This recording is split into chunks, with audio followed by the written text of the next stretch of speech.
हिंदू धर्म में सावन महीना शुरू होने के साथ ही कांवड़ यात्रा की भी शुरुआत हो जाती है। सावन के साथ ही कांवड़ यात्रा को लेकर शिव भक्तों में काफी उत्साह देखने को मिलता है।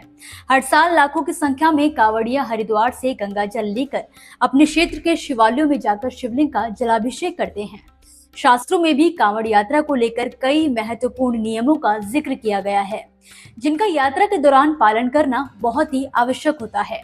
कांवड़ यात्रा के नियमों को लेकर किसी भी तरह की ढील नहीं दी गई है और अगर इनको तोड़ा जाता है तो कहते हैं कि भगवान शिव नाराज भी हो सकते हैं। ऐसी मान्यता है कि कांवड़ यात्रा पूरी करने वालों पर भोलेनाथ की विशेष कृपा बरसती है। हजारों लाखों की संख्या में लोग कांवड़ लेकर शिव जी को जल चढ़ाने पैदल ही कांवड़ यात्रा पर निकल पड़ते हैं।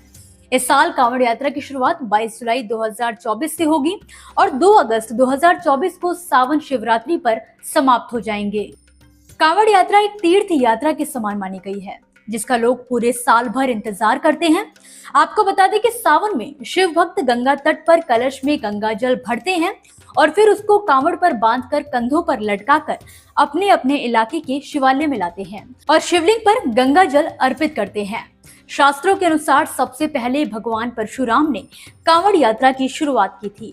परशुराम गढ़मुक्तेश्वर धाम से गंगा जल लेकर आए थे और यूपी के बागपत के पास स्थित पूरा महादेव का गंगा जल से अभिषेक किया था और बस तभी से कांवड़ यात्रा की परंपरा चली आ रही है।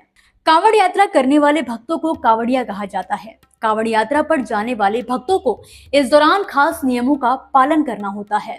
इस दौरान सभी शिव भक्तों को पैदल यात्रा करनी होती है। यात्रा के दौरान भक्तों को सात्विक भोजन का सेवन करना होता है। साथ ही आराम करते समय कांवड़ को जमीन पर नहीं रखा जाता।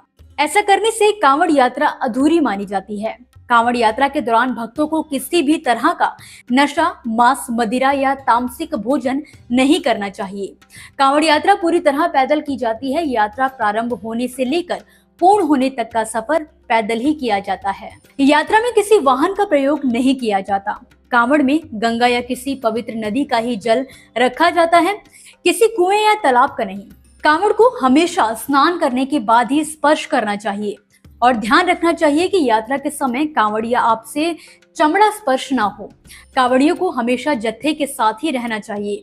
कांवड़ यात्रा के दौरान ध्यान रखना चाहिए कि अगर आप कहीं रुक रहे हैं तो कांवड़ को भूमि या किसी चबूतरे पर ना रखें। कांवड़ को हमेशा स्टैंड या डाली पर ही लटका कर रखें। अगर गलती से जमीन पर कांवड़ को रख दिया है तो फिर से कांवड़ में पवित्र जल भरना होगा। इसी के साथ कांवड़ यात्रा करते समय पूरे रास्ते बम बम भोले या फिर जय जय शिव शंकर का उच्चारण करते रहना चाहिए। साथ ही ये भी ध्यान रखना चाहिए कि कांवड़ को किसी के ऊपर से लेकर ना जाए।